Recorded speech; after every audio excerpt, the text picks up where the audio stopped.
early in this season, it looks like the 2010 edition of the Kentucky Derby will be a strong one. The picture will become clearer as the prep season continues, but in these early stages it looks to be a competitive crop of 3-year-olds. As of now, many will say the favorite for the Derby is 2-year-old champion Looking at Lucky. However, there are plenty of other noteworthy horses on the road to the Roses. The Experimental Free Handicap, published annually by the Jockey Club, is often used to measure the prior year's top 2-year-olds. It has also been a useful tool for determining Derby horses. The concept of a dual qualifier is defined as a horse weighted within 10 pounds of the high weight on the Experimental Free Handicap that also has a dosage index of 4 or less. In 2010, there are 28 dual qualifiers, 16 of which are males. We'll start by profiling the horses weighted 10 pounds below co-high weights Vale of York and Looking at Lucky. Discreetly Mine was the last of 16 male dual qualifiers this year. We will start with him. This colt is half-brother to champion Discreet Cat, and while he was second in both the Champagne and Futurity Stakes last year, he came back to be well beaten in the spectacular bid at Gulfstream. However, he's not to be counted out yet. With his pedigree, he still has a chance to rebound and make an appearance the first Saturday in May.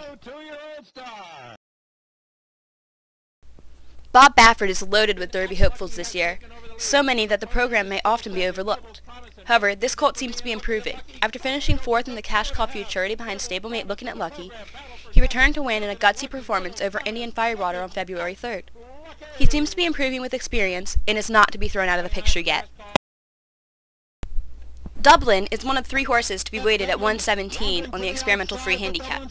While impressive in winning the Hopeful Stakes, he was a disappointing 5th in the Champagne. Even so, this good-looking son of champion Fleet Alex could still rank among the top Derby contenders. Homeboy Chris was the horse to defeat Dublin in the Champagne. Certainly the media would love to see him make the Derby, with outspoken Richard Dutcher Jr. as his trainer. His sire Roman Ruler seems to be making his mark as well, with 4 colts on the Experimental Free Handicap. And winning the Champagne also bodes well for Homeboy Chris. Since 1970, 5 Derby winners were also Champagne winners. But the last horse to pull off the Champagne Derby double was Sea Hero in 1993. However, 1/3 of Champagne winners since 1970 have gone on to run in the Derby, and about 44% of Champagne winners since 1970 have run in at least one Triple Crown race. The only problem is that only 3 horses have gone from a Champagne victory to a Derby start since the turn of the century. Even so, Homeboy Chris needs to be highly regarded as a Derby contender. Make Music for Me is a maiden, but he's already made over $200,000 in graded earnings, including 3 beats to 2-year-old champion Looking at Lucky. However, he couldn't manage better than 6th in his November 22nd maiden special weight effort, and may not have the will to win. If he can put it all together, he may be able to call on his back class and make it to the Derby a contender.